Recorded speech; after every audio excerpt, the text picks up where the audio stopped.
Welcome back again to another episode of Tactical Enlightenment. Our YouTube channel is dedicated to all things Bannerlord related, especially Advanced Battlefield Command and Tactics. And we need to give you an update here. We are continuing on with our Aserai campaign here, and developments have occurred that I need to update you on. So Vostrom was taken by rebels. These fucks captured one of our lords or ladies, I think it was Corain, so they will pay the price. We just defended Hussan Folk from a gigantic, desperate Aserai force. It was just many different armies. It really seemed like desperation. Now the Khuzait are still a major threat, but we've really been pounding them on the face for several episodes, even though they outnumber us somehow twice, 2-1. The Aserai, though, are the main, that's my main business in this episode. I've got to convince this giant, crusty old war dog that they should give us peace, right? They're down to one city and one castle, and yet Khuzait, the war, I guess he's just crazed with warlust. Now, this guy I need to show you, we created our first player clan, right? The Black Prince, Jaim the Prince, our shock troop guy, gets a fiefdom. He now has Hussan Folk. So we just helped him defend that. And that'll be interesting to see how that develops. Now the Khuzait are still a threat, right? I expect an attack by the Khuzait, but we probably have 2 or 3 days, right? We've really pounded them in the nose, and it probably bought us enough time to go down and deal with the Aserai first. How am I going to deal with the Aserai? Well, I'm going to go down there and just basically be a bully. We're going to kick the shit out of the Aserai forces until hopefully Khuzait begs for peace. And more importantly, we're essentially going to make him lay gold at the feet of Wazuban, right? We're not going to be the Sultan in name, so to speak. Wazuban will not become Sultan Wazuban because we're not going to be Aserai, but we're effectively going to be suzerain to the Aserai. If you've never heard of the term suzerain, it's the opposite of a vassal. So we're going to go cause some carnage down here, raid some villages. That was faster than I expected. But out of all the cities, I did not expect them to attack Akalat. That had I think it has the largest garrison of any of those forces up north. That's a long ways away. The problem is if I go up there to deal with that, it's just days and days away. I've got an idea here. The Aserai, they're already offering to pay us peace, but just out of principle, we're going to go pound them a little bit more because I want to see if I can get a peace offer. Whoops, I accidentally, we oppose making peace. Even though our guy here is spending influence, we're wasting resources here. That's okay. I've got an idea though, right? You can't be in 2 places at one time. We've got this new clan member. The Khuzait are a problem. I want to deal with these rebels at Vostrom. And so let's try something here, right? Let's set this guy up with the right ingredients for him to bake the cake of building an army. The most important thing, of course, is he has to have influence, right? He hasn't developed any influence. We can give him influence with this page here, right? Support. Suddenly the guy has lots of influence. He's popular. He's got a social media account. We're going to give him some troops too, because these guys have ghetto armies for the most part, or mediocre armies. We don't want this guy to go out there and just set off and get captured by looters, right? If you don't give him influence, that's what he'll do. He'll get captured by looters or mauled by some enemy army. So now I want to disband some units, including him. We're going to set him loose, and what we're hoping is that obviously he recruits these armies, recruits these lords with their retinues, and goes and defends Akalat. Meanwhile, let's see, I want to change signs group here. We're adding our scout sign back to the party. You missed it. And the way I'm going to edit this, you missed some of the perks for this episode. I'm actually going to show it at the end of the episode, but I did it beforehand. I know that's kind of confusing, but we just spec sign out. He's our scout, and now we just had him join the party. Now we assign him the scout role here, and we will move faster, see enemies farther, things like that. Now, I'm also going to take all the troops that the Aserai villages will give me, right? We need troops badly at this stage. We just can't keep up with our enemies. We're losing them in battles. And most importantly, of course, we're taking new territory. We're taking new cities and castles, and you must have troops to defend those cities and castles. All right, so Jaim the Prince, the Black Prince, has all of these armies to choose from, right? We're going to give him a little bit more influence here.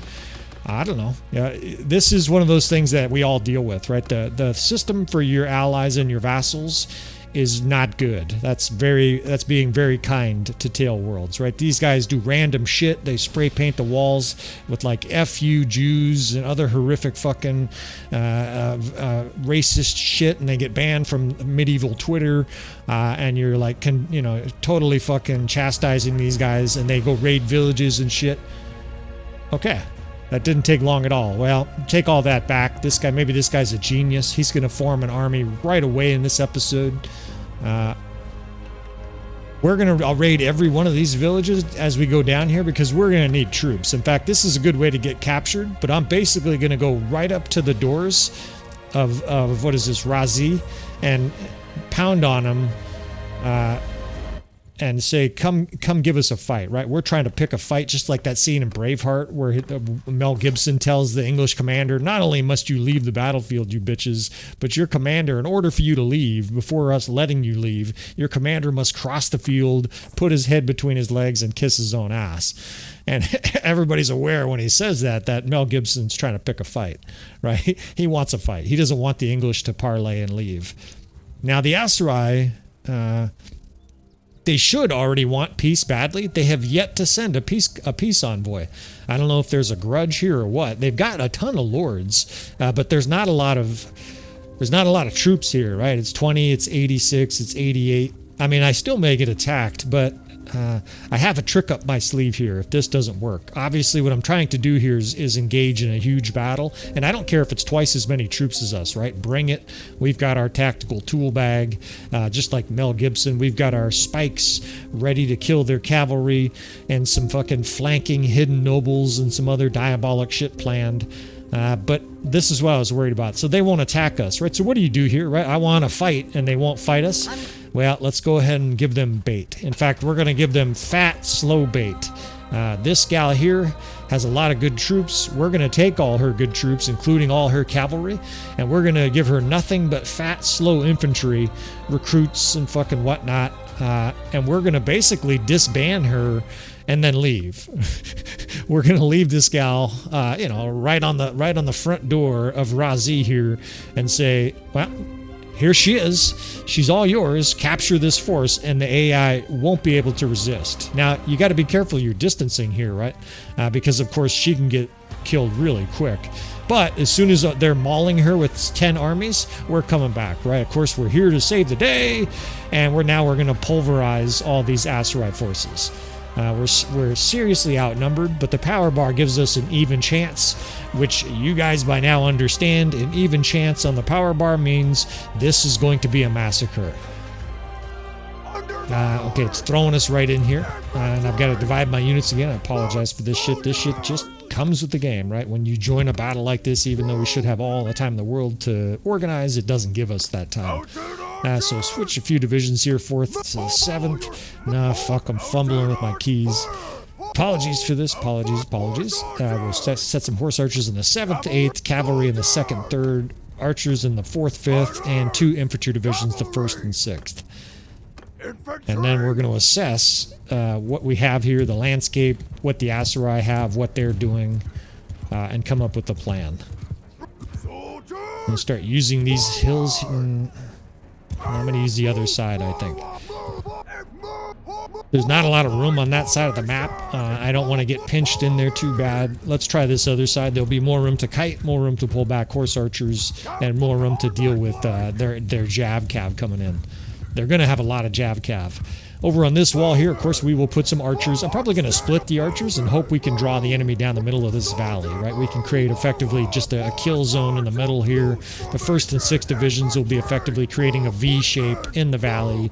We'll pound and weaken the enemy with range, and then hopefully, well, not hopefully, almost certainly, we're going to be able to surround the enemy vanguard and then completely obliterate it with cavalry and infantry.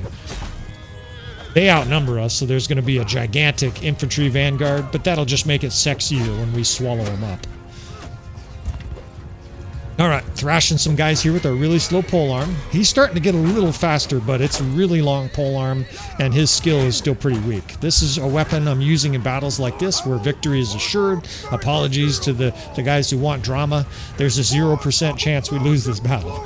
That's just the nature of it. especially with this tactical tool bag. I mean, I guess if a murderer came into my study right now and shot me dead, then we might lose. But the AI might even take over still, and they would talk at my funeral about how our army won its last battle. Now we get some cav to protect us here against the inevitable Jav cav. We'll stick a cav division in their face. Horse archers towards the rear for now. They'll be flanking. And let's just keep kiting here and see what the enemy vanguard looks like. It is coming down the chute, 424 motherfuckers. Which is, you know, that's twice as many infantry as we have. But that's not going to matter. We probably have better quality of troops as well. We have some scrubs in here. I see some lower tier troops. I even see some recruits. Some guys with bathrobes that look like they should be going to the hot springs instead of a battle.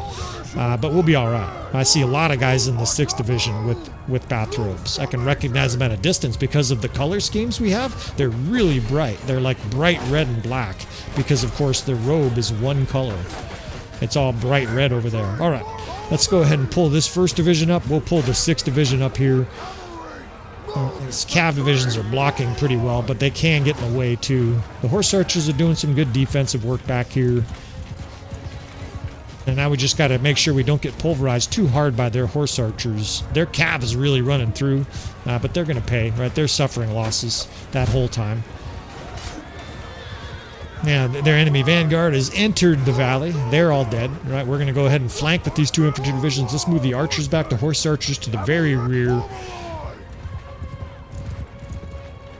Yeah, we're doing major damage at range, too. Almost all of our units have ranged weapons. The Aserai really do have some savage ranged weapons. When you add, like, the Imperial Sergeant Crossbow here, we even have, like, 15 or 20 Battanian Fiend Champs. This spells trouble for the enemy. They're making a combined attack with cav and infantry, but I'm just going to ignore it, right? Our real concern is that. That's a giant amount of infantry. We will start circling on it here. They're in shield wall, or largely in shield wall, because they're being shot, right? So I think we can sneak this 6th Corps around to their rear. Yeah, now they're surrounded. So we've got infantry on both sides of the valley. The archers are shooting down into the valley. Now we surround them with cavalry. And that'll be that. Of course, by now, you guys are familiar with virtually all of the tactics that I pull off on a regular basis. I mean, I guess if this is the first episode you've ever watched, you're probably completely dizzy. But I would just say check out some of the other videos on the channel. All right, so infantry charging on both sides. I'm going to get off. We've got cavalry coming from behind the 2nd and 3rd charge, the 1st and the 6th charge on both wings. Of course, the archers can still shoot because they have line of sight. They're shooting over our units. And this gigantic Aserai force, they look panicked. They're in a shield wall. They look like they're trying to run out of here. We're not going to let them, right? Nobody gets out. These guys. I mean, that is a fucking maelstrom. And they're getting some kills, right? They have more troops than us. But these guys are getting a royal pulverizing. Getting kicked. And there's your modified killed box. That's a lord. Of course, they have like 500 hit points, so they don't go down easy. She's got all kinds of arrows in her. My javelin skills need some work. But the main mission is accomplished here. Their infantry, their main force just got destroyed. Their cavalry took a beating. All of their infantry is vaporized. I don't think any single infantry made it out of there. I hit that last guy with a javelin. And we will reset for this next wave, if there is a next wave. Is this? Yeah, he's one of ours. That is it. Look at them. They're streaming out of here. They've had enough. They look like the junior varsity team that just played varsity and got completely butchered, and they're running to the locker room. This ferocious Aserai force went down like a bitch, and I bet we have under 100 casualties. That was a destructive assault. And maybe this is enough, right, to convince the Aserai this major thrashing here. We just leave all the corpses and fertilize these fields here. Maybe that'll be enough for Khuzait to finally reach out. I should explain this part too. I want to be allied with the Aserai in this campaign. Not allied, but I want to have one neutral kingdom. Oh shit. We'll just auto-resolve. I bet we... Oh, okay, the losses were minimal. Probably because they were weaker troops that were left. All right, pick up a little loot here, and then assess what we're going to do next. These prisoners, we'll just let these prisoners go and figure out our next step. Not bad loot, but not great either. You know, a few mediocre pieces. We're really missing good loot in this campaign. It's been pretty disappointing. Yeah, we'll take it. So what's next, right? I would love to pick one more fight, but I don't think it's going to happen. And I'm a little anxious about Akalat. I don't know if Jaim the Prince is brilliant or if he's just a dipshit, the 20% of the population that is a dipshit. So we may have to try to race up there and save Akalat. He's a dipshit. Well, I mean, it's not going to be worthless, but he's going to siege this castle. Sometimes the AI does this, not because they're dumb, but because they realize whatever the force is at Akalat, they can't defeat. And if that's a strange concept to you, how would they know they can't defeat it? Well, that's the cheating that the AI does. Literally, if there is a small force there, he would go defend it.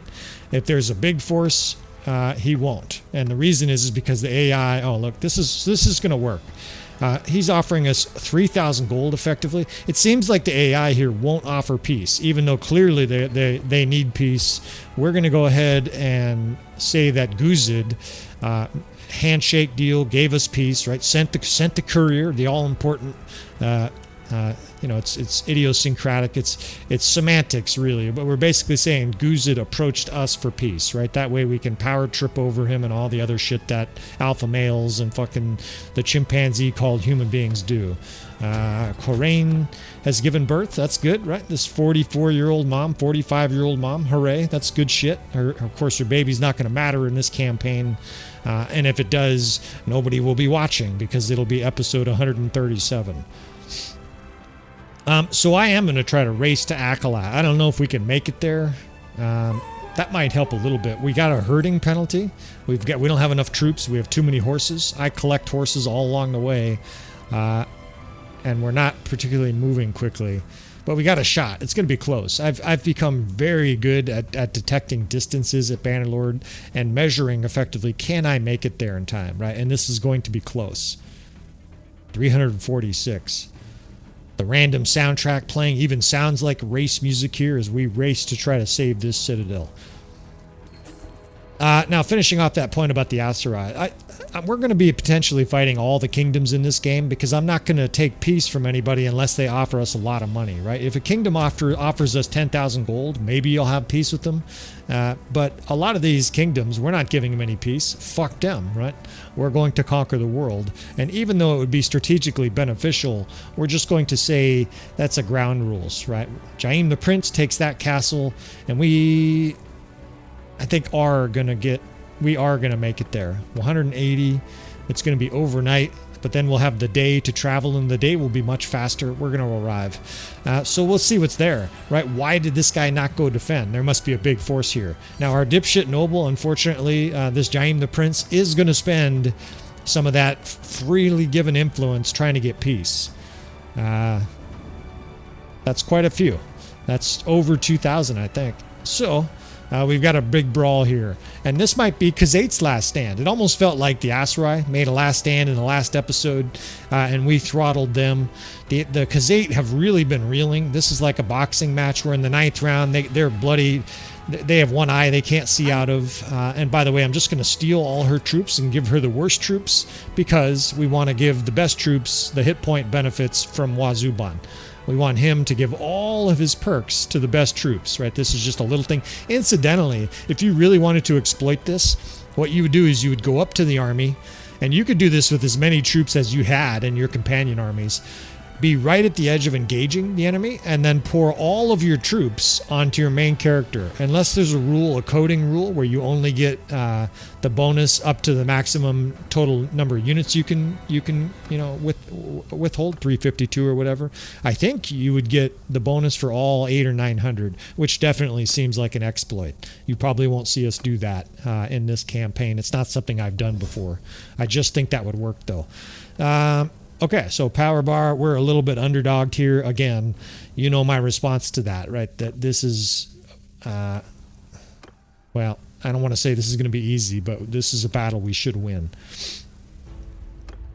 We'll play, of course, normal player damage. I try to show you guys that little screen there. Wait a minute. Okay. this will work, but this is not the battlefield I was expecting. I think it's because this army is so far away from the main army.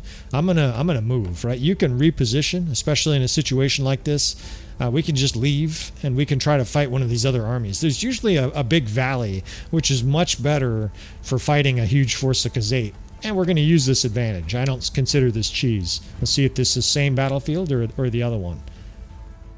Okay, right, so this is what I meant, right? This big valley here, if you know what you're doing against the Khuzait, this is like custom made to destroy the Khuzait. Or if you're playing with the Khuzait, it's custom made to destroy your enemy. This is a highly tactical battlefield, and that obviously favors us. Now, Wazuban has a giant list of perks, so we're going to try to give him all of the 8th Corps, all the best units, all the best nobles, and we will give him plenty of cavalry, Jav Cav, and high-end archers as well. Ragged holds the 2nd Division. He's going to be defensive, and he has a banner that decreases the ranged attack damage, which is good, right? Because those guys are going to be getting shot a lot. Same thing with the 4th Corps Commander. Decreased taken ranged attack damage. Very beneficial for your Archer Corps, especially crossbow heavy. Those guys are going to scorch Horse Archers when they run into them. Now, Jaim the Prince is not with us normally, so we don't have a shock troop division leader, so we can just toss in this fucking dipshit looking Lakem the Swordsman. He's got some decent perks and a banner. And just looking at my infantry divisions here, I don't really have a lot of javelin throwers. If you look at Wazuban's army sort of objectively, that's the one thing he's sort of punting. Besides horse archers, although we actually have 123, I think those horse archers are mostly our companions, actually. I don't think those are ours. I think Wazuban has maybe 50 or 60 skirmishers total in the army, which is not, most of the players who've watched any of the channel knows that I like skirmishers. We will probably mix in more in the future. All right, the Archer Corps, 4th and 5th. We're going to start them here. We're going to play in a defensive line. Why? Because it's almost certain that the enemy's going to send horse archers at us. And we will use these ridges. We'll tuck the 3rd and 6th Corps here towards the back. We don't need our shock troops getting scorched with arrows. And then the 7th and 8th, these cavalry I will set on this far side here, and we will use them to surround the enemy, to envelop them, and of course to flank and shoot them from behind. All right, that looks pretty good. Now, what we're planning on doing here is swiveling on the enemy. If the enemy moves up their main force, and they may come in pretty aggressively because they outnumber us so badly, we will swivel on them. We will move... we'll probably go clockwise on this battlefield. You can go either way, of course, because it's basically a bowl. I like clockwise. There's advantages to shooting at the enemy's sword hand also, but I just like the lay of the land, I think, a little better. Those steep hills over there. Let's see what we got going on here. See if they charge in. Yeah, here they come. Well, these horse archers are dead, right? 246 horse archers, and we have probably that number of total ranged units. Archers, horse archers, crossbow. These guys are going to get obliterated. Just to make it worse, of course, we're going to surround them with the 7th and 8th Corps. We're going to... I don't need to check my email now. Thanks, you fucking email. Fucking email. God damn it. Email these days is all spam, too. It's just full of trash. Thanks, AI. So we're going to send our 7th and 8th Corps off to the enemy's left flank, our right flank, and we will start to bring those guys up after the horse archers commit. Of course, we've been on hold fire. You don't need to waste arrows across the whole valley. In a long battle like this, we're going to run out of ammo. We might as well make sure our shots count. Now we're going to bring the 8th Corps in. I'm just going to set the 7th in front of the enemy. It's going to act like mobile archers for now.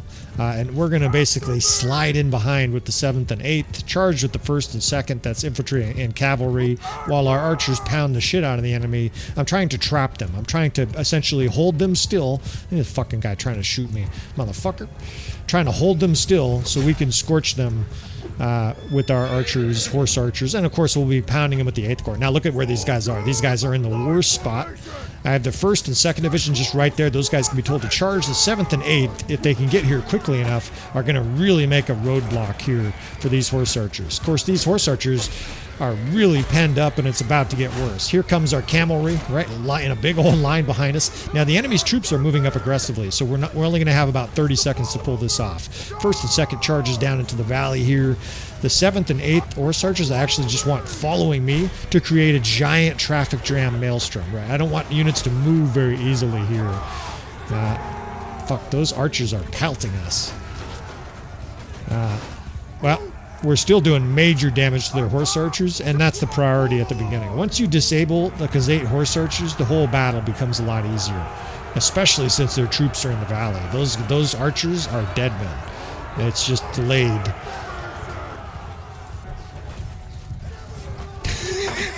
It's one of my favorite animations is when a guy's on a horse and he gets killed with a javelin, and he does like this little I can't even say it. He does this little fucking stupid hop into the air. His arms are limp, and he goes flying through the air. It's a hilarious looking graphic. All right, 7th and 8th starting to spread, and like I said, we're going to start moving clockwise on the enemy. Because the enemy's in the valley now, it doesn't matter where they go. We have horse archers, we have mobile units, they are trapped.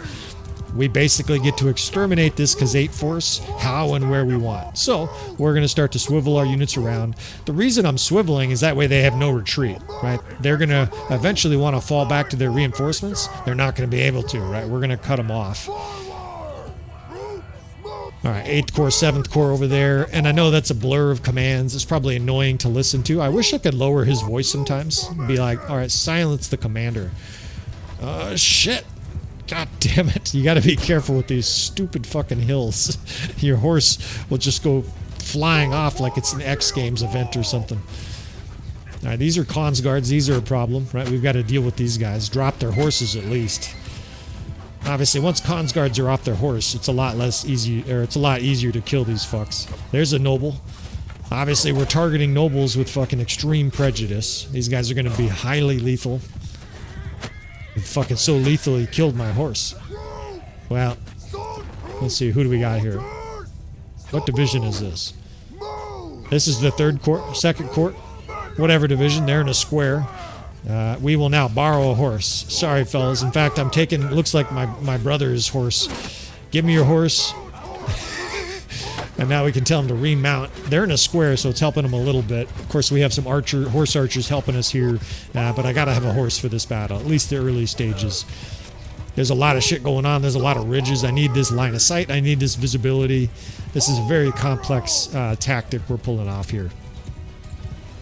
We can protect our units here from these horse archers by just sticking a cav shield wall right in their face.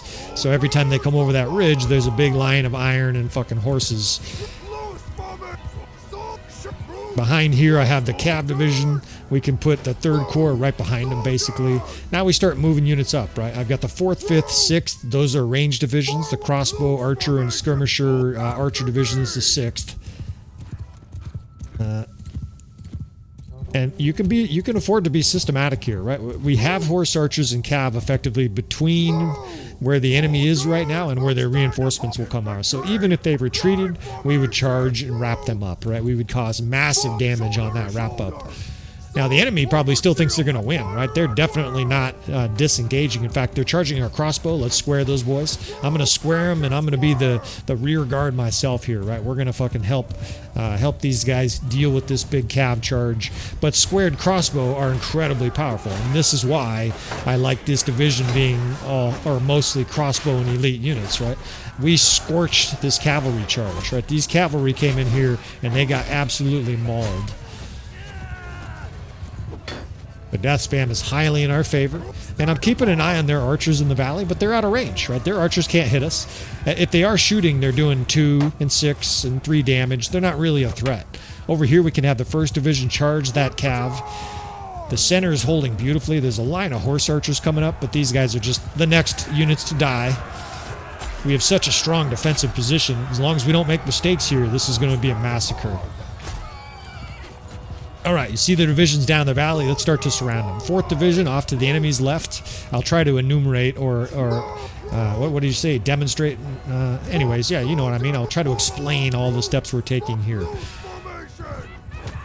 I will try to narrate. How's that? All right, 3rd Corps is cav and shock troops. That's beautiful. That's a fun combination, right? Big giant camels and shock troops. Over here, we've got this 1st Division continue to charge, right? This enemy horse archer division continues to sort of sprinkle arrows into us here from the margins of the battlefield, but these guys have absolutely no chance. Now, I'm getting good with this polearm, right? This thing has long reach.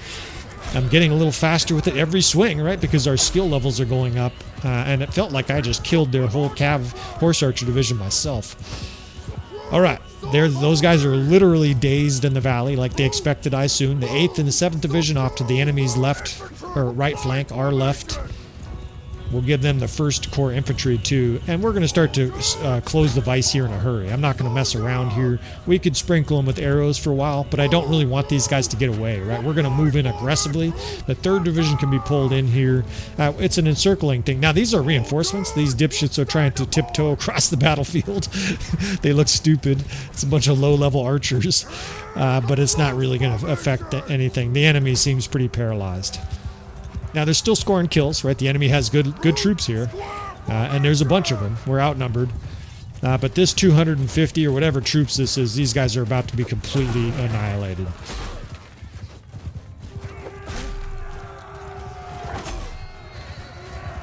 And it's methodical. Part of the reason I'm not rushing like a full charge, full sprint F1, F3 is that we're doing damage at range, right? We might as well weaken them a little bit before we just plow into them. Archers everywhere, spraying them with arrows. The crossbow is told to charge. Oops, the 5th Division is getting a little overzealous. I got archers literally... How come these guys aren't shooting? I told them to charge. Instead, they're like fucking face first into battle. I guess they could be out of ammo, but that seems really early. So the 3rd Corps is basically here just in a giant line of camels. The 4th Corps is ready to charge. The enemy really is surrounded and ready for slaughter. The 1st Division's a little late. I don't know if they ran the wrong way when I told them to charge, but we're going to be able to get cav divisions behind here as well. You see these lords, they're like unkillable. 161, 49, that was like 200 and something damage I did to that lord. Alright, 3rd Corps, the camels come in here, the shock troops come in here. I'm going to get off. I've been doing this in battle. I'm going to get off on the other side here and basically act as... Whoops, they're running in a direction I didn't anticipate. It's fine. We'll bring the 3rd Cav right behind them. And what I'm going to do is I'm going to get off my horse and just engage in melee right where the enemy's trying to retreat. I'm kind of acting like the gatekeeper myself. Still got half a health bar. We've got some elite armor on. Let's do this shit.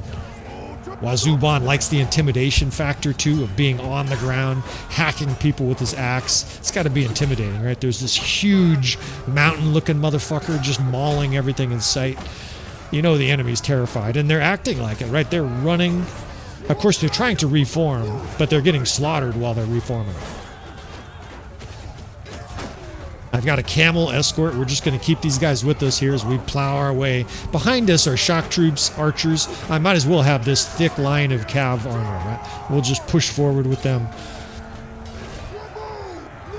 If their archers turn, right, we're going to get a hail of arrows. We might as well have a bunch of camels absorb it rather than our units.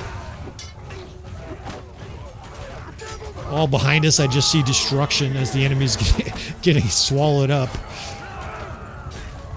All right, now you guys are in my way. We'll just send these guys to charge. The enemy's bringing in... I can't really tell. It's a mix of different troops. Low-level horses are going to get obliterated. There's fucking knights getting unseated everywhere. It's beautiful carnage. They're already down to Tier 3 and Tier 4 infantry. That's not a good sign for the enemy.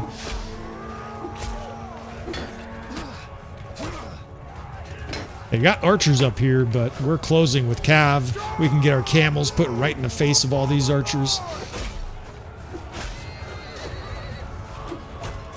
I've got a brave legionary carrying his flag to like the front of the line here. I got to get up here and join this guy. I like this guy, this legionary. He said, I don't need a shield. I've got the flag.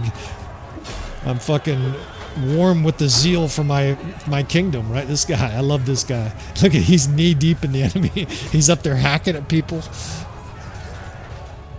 Oh, some of these are our units. Look at this guy. You and me, dude. Let's do this shit. Kill them all.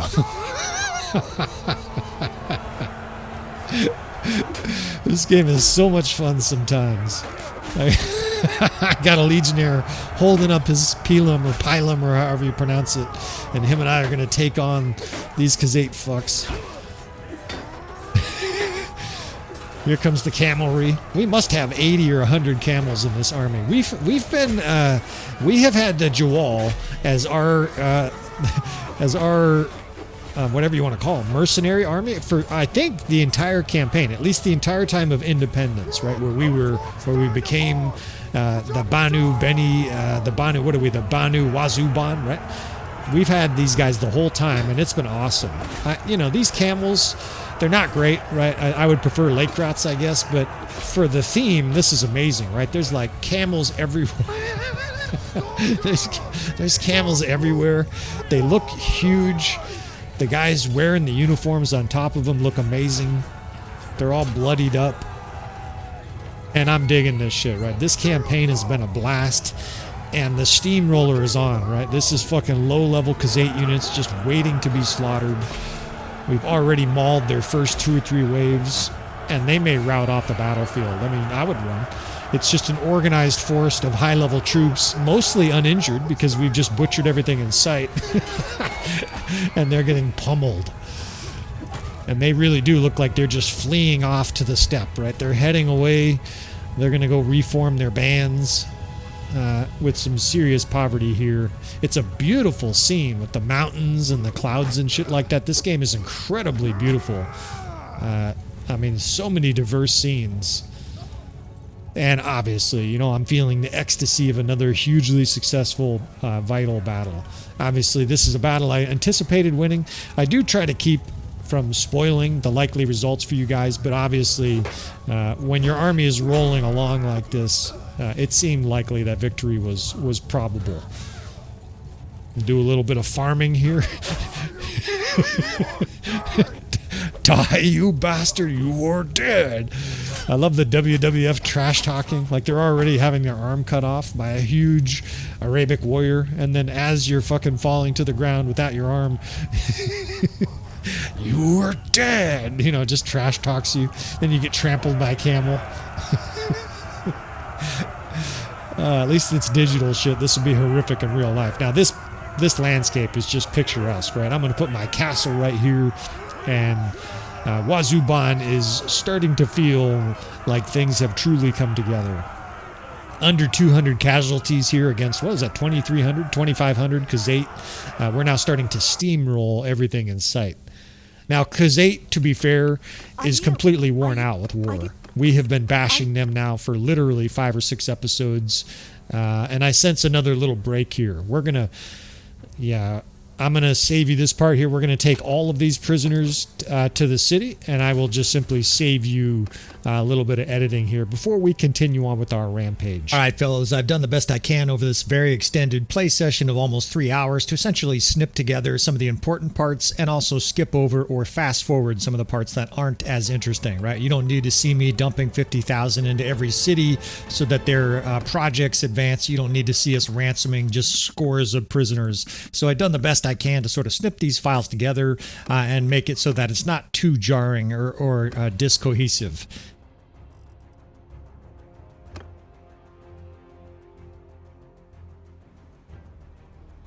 Yeah, this guy looks like he's going to have success down there. And so onward, right, for us. Fuck you, Khuzait. We're going to drive right into the heart of their territory here. I'm going to disband a few of these companions for now. Sometimes I'll add them, 5 seconds later, but I like to do this every once in a while after we defend a city because the garrison is beaten up, right? Akalat is really battered after multiple sieges, and it's time to inflict some pain on our enemies. They're the ones constantly attacking us. It's time for us to do some smashing and rampaging in their territory. Fuck. What the fuck happened here? Wait a minute. No. Tactage wall. You don't get to go free yet. We're going to continue to keep this guy hostage. That's just a process. You've got to re-add him to the army. But we had a death somewhere. What happened? It made the death sound, and I saw some pink. I think it happened in this battle down here. Jaim the Prince, one of our parties, needs a new leader. That's not good. Temian, is this guy who died? Damn it, it was. So this is one of our healing characters who just died in the siege, fortunately a successful siege of Shibboleth Zumar Castle. So we can reassign him. I don't have a great option here. I mean, we can, Sasate the Golden's too new. We can, we could put Brynja the Shield Maiden in charge of him. Ragged's got some good skills too, but I think Brynja the Shield Maiden makes more sense. She's got some skills that need upgrading, some medicine skills and stuff like that. We still have Sign as our scout, and it is what it is, right? We've increased the amount of death in this campaign intentionally. We've got some Khuzait to round up here. But we're going to have more deaths, right? And I think that's okay. We will just get new companions. We will deal with it, and it'll add another layer of difficulty. Now, the enemy armies are suffering death too, right? So there's more turnover than Vanilla Bannerlord. Vanilla Bannerlord, unfortunately, there's very little death, which is not very realistic for like massive all-out war with battles every 3 days. There should be a lot more death, and we're going to have it. So I'm gonna release the fucking war dogs here, basically circle this Khuzait force. Although they're on the move now. I wonder if they're going straight to Akalat. These fuck Khuzaits. They've been like a magnet to Akalat City, trying to retake it. We don't have much of a garrison there. I'm gonna try to round this army up by calling in some of these armies, some of these smaller armies here. And gonna round up Manchug is what we're gonna do. Yeah, we got you. He's fucking running the other way. That's right, run the other way, motherfucker. Let's round this guy up here. Of course, this is still the Khan, the Khuzait Khan. This guy, he's got to be like 68 years old or something like that. But he doesn't have a full army here, and we're gonna take full advantage of that. He's chasing after our companion. Very bad decision. Go ahead and engage there, Manchug, and you're a dead man. Of course, the AI is fairly manipulatable, if that's a word, manipulatable. They're easily manipulated here. You're 60-something years old, and this dipshit is still kicking. So we're going to destroy this force here. And battles like this... Oh, shit. I don't have a fucking horse. Let's call the cavalry over here, and we're going to grab a horse and divide a few units here, stick the archers up on the hill here. Sometimes these battles here, I'm aware I'm not even going to show, but since we're fighting Manchug here, and there's always a chance he gets killed in battle, I'm just going to narrate anyways here. Not too much special tactics needed here. We outnumber them 2-1. This is going to be a complete thrashing, annihilation. And I won't go crazy with tactics here. We're just going to do defensive stuff. These tactics will work in almost any situation. And what I mean by that is you could do this against any army with a level of success. It won't be great success because it's not going to be dynamic. But we're just going to form 2 different shield wall lines of infantry, 2 different lines of archers with a little bit of a flanking aspect to them. And then cavalry basically preparing for a counter charge by holding a shield wall line. And you can see just the archers alone here. It's a shredding, right? The horse archers, they look like they're at a fucking 4th of July fireworks contest, and they're the fireworks, right? They are being exploded every which direction, and their pieces, just like a firework, are breaking apart on the battlefield. I mean, that sounds like machine gun fire, and we can add to their misery now by charging with cavalry. Now, Manchug probably has 500-600 hit points, right? Because he has very high stats, and of course, all of the enemy lords in our campaign, only our enemy lords, not us, of course, they get 250% of the normal hit points in Vanilla Bannerlord. So, at minimum, they have like 300 hit points, right? Even the lowest level lord. So that's been an interesting factor in this campaign, although I guess it hasn't been that big of a factor. It's just been sort of an interesting phenomenon. It's much harder to kill lords, I guess, is the gist of all that narration. Now, I'm looking for Manchug, right? We want to cut the guy down ourselves. And, of course, I'm following all these horses because I figure he's running around at this stage on a horse. He could be already killed, right? I didn't watch closely. He could already be off his horse. And we won't get the joy of cutting him down. Don't see... You can fly over these rocks, Superman style. Man, we got a good horse. I love Vadar Hotblood. Is that him? No, that's one of our companions. Yeah, he's probably already dead. And this battle is instantly over. What do we got going on there? There's one guy they're chasing. That might be him. That is him. I can see his helm. Hold fire. This guy's ours, boys. Look at thousands of javelins go flying through the air. Let's show the army how it's done here. Just fucking one shot in the leg, and the mighty Manchug eats shit. Our troops all roar. They're all like, this is a general I can stand behind, right? A fucking badass who does his own dirty work, and Manchug is laid out with a bloody face in this battlefield. We're just going to back our horse over his body a few times here, try to inflict some puncture damage to the spleen and kidney and shit like that with our horse, and we're going to stand on top of the Khuzait Khan as we utterly destroy his force here and frankly his kingdom, right? We're about to really sever the artery of the Khuzait in this campaign. Now, we've had the luxury, of course, of a one-sided war. We are at war with the Valandians, that are like 3 cities away. They keep demanding money from us. These insolent fucks, they demand money from us. Can you believe that shit? All they are is 9 times the size of our kingdom. But they're so far away. They've only made a couple of small Sally siege attempts. It hasn't really been the big onslaught. At least not since, episode 25 or something like that. So gather some of these troops.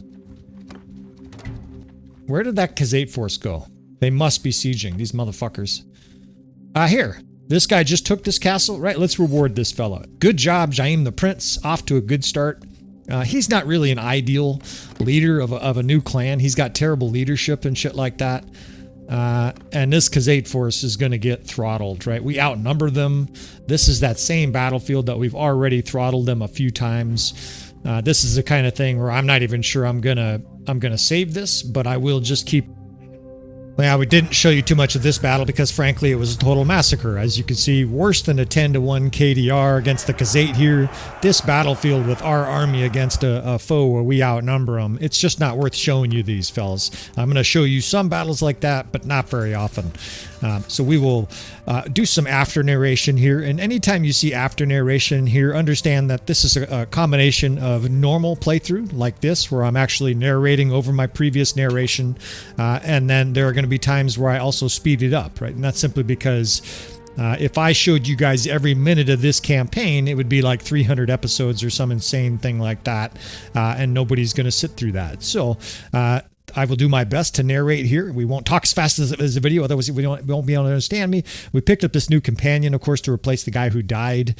And just like with any new companion, right, we go and sell a bunch of loot, and then we deck the guy out in some goods. Now, I was going to buy some goods here. We had a bunch of credit with the trader here instead. We just had such good equipment in our own army. That Zvat team Breakskull enters our army, of course, fully decked out, looking pretty badass in his black and red. I gotta say, the crimson and cobalt, cobalt's blue. What is it? Crimson and I can't remember the good word for a black color like that, but it looks badass. Now, obviously, some of the armor we later put on him, it wasn't as snazzy looking, but we got to protect this guy. He's going to be in the trenches getting his beard swung at, right? People are going to grab his beard with one hand and try to stab him with the other hand. So this guy needs some good equipment. So continuing further here, some parts here, you can see I actually skipped out altogether. We're all the way near Ortongard Castle. And again, giant attack the Jawal. This fucking guy keeps trying to get away from us. This is a really poor process the game has with mercenaries. I've mentioned it before. They'll try to leave you. Sometimes they'll leave you where you can't recover like this. Anytime they leave, though, as long as you're Johnny on the spot, you can usually re-add these guys to your army, and then they act like nothing happens, right? It's not a treason. Evidently, their new client that they went and they were going to go hire on with doesn't give a fuck either, and life just moves on happily ever after.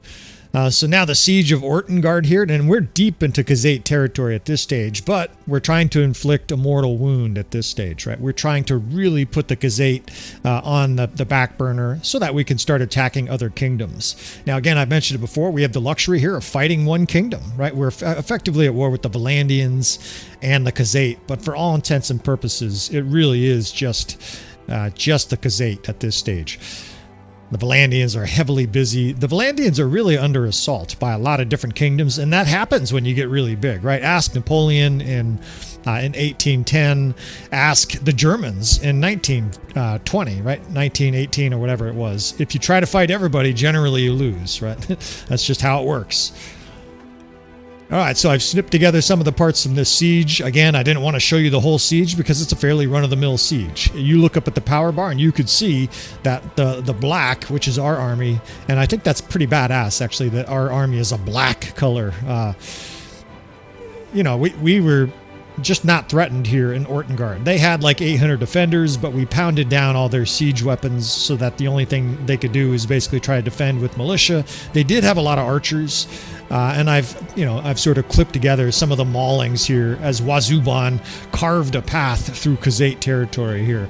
His 332 well, he doesn't have 330. He has 288 two-hand skill, and I felt it appropriate in this situation to do this, right? Any real man taking over a siege here who's got brass balls does this shit. A bunch of archers down there, fucking Geronimo bitches. Let's just jump down here and lead the way.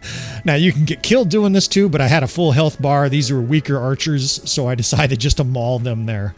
A few minutes later, of course, we pulverized the rest of this Khuzait force, and Ortongard, minus a few heads, was ours. A pretty casualty-free siege. I think maybe we had, I think I'll show it in a second, but we had maybe 300 casualties. Interesting defense setups here in Ortongard Castle too. This will be a castle we defend, right? All these different little areas to position archers. They're not optimal, but they're usable.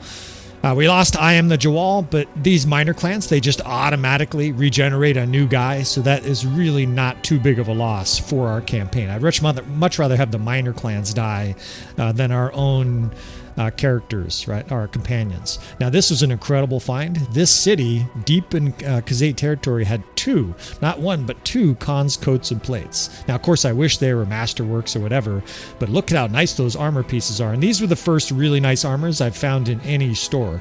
So, given our giant wagon full of gold behind us here, we bought them both. Almost 1 million dinars for these two pieces of armor, but we are also blessed with a gigantic amount of loot to sell. So I've sort of saved you some of this process, but a massive fast forwarding, and ultimately we ended up actually getting money from the city. We had so much gold. So going through looking at our different companions, who could take these Khan's coats and plates, right? Well, obviously my sister Mahayol was a good candidate, right? Looking pretty snazzy in her Khan's plates. We'll hold on to the other one for another companion at a later time.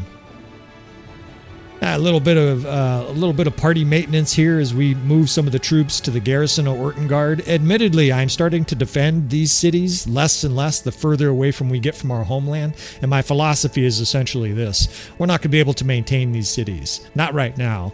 We've dealt the enemy a nice setback, but we don't have enough troops to put giant garrisons at all these cities far away. So you'll see me put token garrisons just so it takes. And here, tack to the Jawal again, just trying to get away, keeps joining other kingdoms. But I was Johnny on the spot again to add this fucking disrespectful minor clan.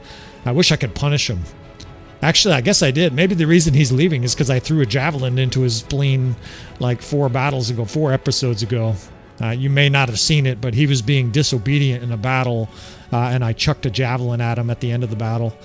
All right, so Khuzait, we're sieging Akalat here, right? The Khuzait are trying to hold back our avalanche, but they're just not able to do so, right? This is a situation where, even though we're outnumbered 2-1, at this stage, Wazuban wades confidently into battle, right? This is just not a battle that's really going to scare him.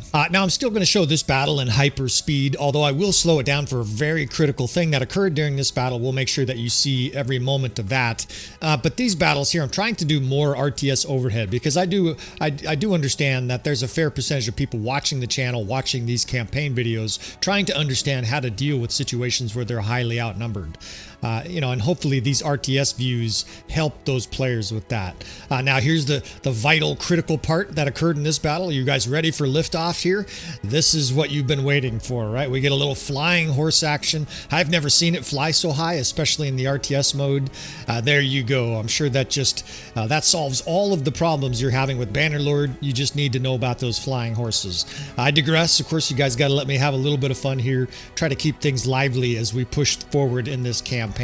But as you can see, almost a 10-1 KDR, and frankly, I did not perform very well in this battle. Multiple times I had UI problems with the RTS mod. Units didn't go where I wanted them to go. You have advantages actually with the RTS mod, but you also have major disadvantages, right? I actually would pull my units along. I would be able to micromanage units a little bit better. Believe it or not, from the field, I actually think we achieve a better result in this battle. Anyway, so of course we blasted through another Khuzait force attacking Akalat there. And at this stage, the Khuzait really are on life support. We're going to end this episode, but at the very end of the episode, we're going to start with the beginning. And if you're confused, that's okay. Just understand that this part you're going to see, this next little section, I filmed at the very beginning and decided to put at the end. Any skills we need to upgrade here? Actually, we got a lot of skills that we need to upgrade here. The army's pretty banged up. We're going to have to do some prisoner reduction here. Let's see, what do we do here? Probably, yeah, I'm talking to myself here because we are going to narrate over this. Just reduce these prisoners here. Funny way to start an episode here. Sometimes you got to do these little housekeeping kind of things here.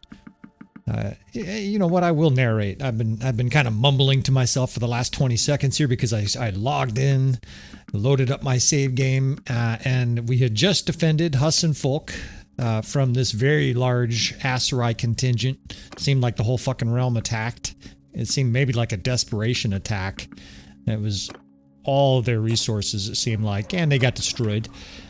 Sorry to break it to you if you haven't seen the last episode, but I got to recap kind of where we are here, and I've got to do a little bit of the housekeeping stuff here, but more importantly, I got to do some of these specs. How am I going to do this? I hate starting off an episode like this. You know what? Here's what we're going to do. I'm going to record this at the beginning of this episode, and then I will edit this so that this appears at the end of the episode. So Wazoo at this stage, I think, is almost a perfect spec, right? He can fight hand to hand. He can throw javelins. He trucks people with his horse. He has incredible athleticism on the battlefield, right? This guy's like a fucking ninja ballerina.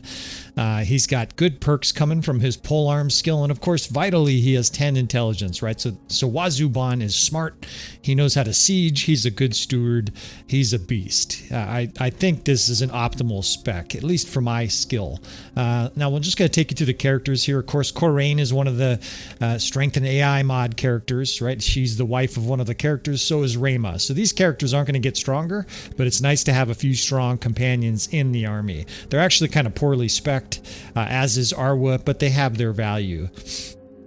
Now, this gal, we got to add a point here to polearm. We're doing athletics, throwing, one-handed, and polearm. Obviously, she's just a blockhead, right? Her job is to smash people with a polearm. This guy here is going to be our scout, Ragged. He's even got some new face paint. I think that's random because I don't have any ability to change that, which seems appropriate. He's trying to camouflage and shit in the forest. You know, all that forest in the desert. He's got a bunch of engineering points here. This must be that he was on a catapult or something during a siege. I'm not going to spend too much time with this because while he will be his own party here and there, he's never going to be leading an army. So the odds of him committing to siege are extremely unlikely. You need to think about your companions and what role they're going to be in. He's primarily going to be with the main army as the scout. Now, I am going to make him a party leader occasionally to level up his medicine, steward, stuff like that. And I'm tempted to put all these points into throwing. That way he helps the cavalry that are in his division. Now, okay, this is one of our healers, Talia Willowbark. She's probably going to be a governor a lot, right? A high medicine skill governor, so it kind of makes sense to add loyalty as a governor, right? We're going to be taking castles of our non-culture, and we need to convince these people that we're going to be beneficent rulers. This is not too important. Some of these I'm going to kind of blaze through because I don't find them to be that important. This one is just automatic, right? There's nobody on Earth who takes the bottom one, I presume. +1 endurance is just a massive perk. And she's not quite to 275, but her medicine skills are rocketing.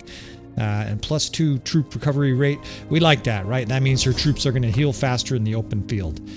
Thace, this guy's another one of the companions I'm just going to blaze through. He's another one of the people that married into the family. I don't even know who he's married to. He's just hanging out with us. This guy's moving right along, right? This guy here I've put as a governor of various different cities, and those cities have been constantly under assault. So this guy's healing left and right. He's a long ways from the other two healers, but 168 medicine skill, right? He's getting up there a little bit, and we can start adding to some of his combat abilities. He's going to be a good governor for us. Lakem the swordsman, this dipshit looking guy, I would never have recruited him if I knew he looked like that, but here we are. Setha, this is another one of the enhanced lords. I do realize this is an advantage for us, but we had to have wives, and of course I can't just conjure up some women. They were going to be modded somehow through this strength and AI mod. None of them are like unbelievably overpowered. This guy's new, but you could see he's got leadership and tactics, so he will be a party leader eventually, right? We will put points into scouting, or into social and intelligence. Same thing with this guy, Shalar the Golden. I like to have party leaders, right? You're going to have 3, 4, 5 party leaders, and guys are going to die, right? We have to prepare future guys for when other people die. This guy's our crossbow division leader. He's doing an excellent job of that, and frankly, he's not very good at anything else. So this is a situation, I'm just going to save that perk point. I don't have any need to use it right now. Here's another blockhead. We're just leveling him up. He's low level. And then Sign. The sign of the times here, this guy is our scout. He's also turning into a pretty good horse archer. We are speccing him to be a horse archer. He's got the nice little gold, bright gold colors over there, and we hope he lasts longer than the other scouts here. Range damage. Yeah, he's going to be leading units that'll be attacking with their glaives.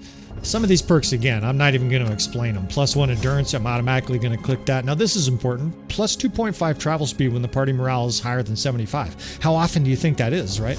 Look at our morale. We're almost always going to be above 75, so we'll take that perk. These are just worthless. Some of these don't mean at all, anything at all, especially for like your scout. Some of these are totally irrelevant, so you'll just see me pick one. I'm not going to cover every single perk every time I do this. I will cover the ones that seem important. +5 party size or loyalty for the governor settlement, right? This guy might be a governor for a little bit, so we'll give him a little bit of plus loyalty. In the end game, most of these don't mean shit. Just like the beginning thing where the Aserai get plus trade caravans and a bunch of other shit. Folks, fellas, all you ladies and gentlemen, everybody watching, right? If you develop yourself a nice tactical tool bag, all of that shit is fucking irrelevant, right? You want the major things, right? Like the plus hit points for your warriors, right? You want the perks that really matter, but none of that shit means jack shit, right? If you have good battlefield tactics, all of that can be overcome.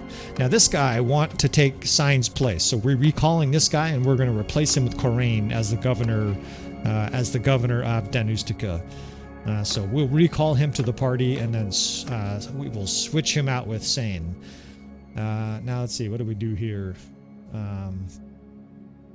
Actually, this is a perfect spot for me to we'll just go ahead and make the intro right here.